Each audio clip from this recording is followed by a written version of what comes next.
L'objectif de cette vidéo est de vous présenter des conseils de méthode pour bien réussir la question titre de l'épreuve d'analyse de texte comparé du concours Tremplin 2.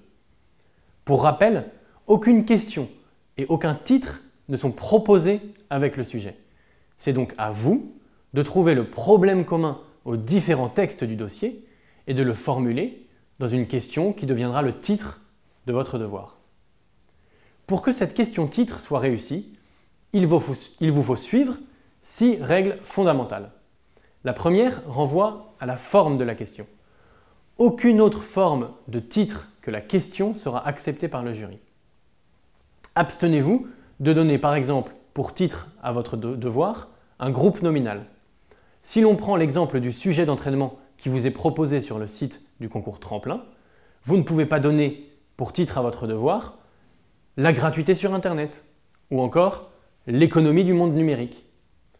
Un tel titre qui propose plus ou moins bien le cadrage thématique attendu par le jury ne pose en réalité aucun véritable problème.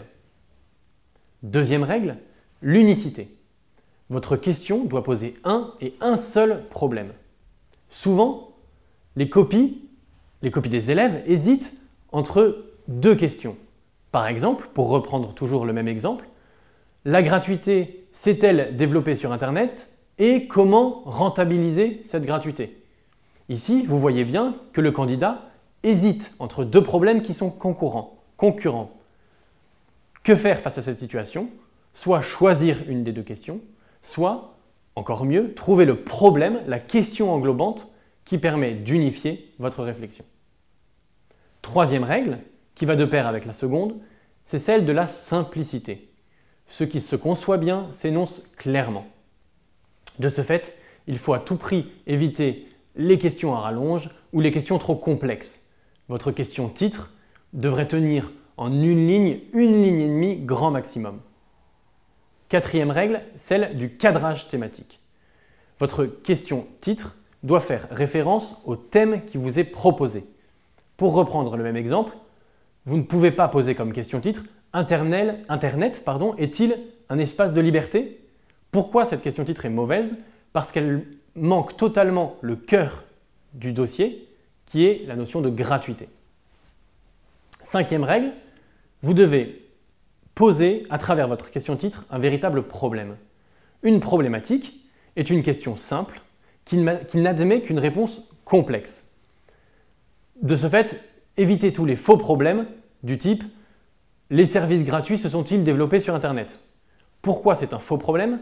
Parce que la réponse à cette question est évidente. Oui, les services gratuits se sont développés sur Internet.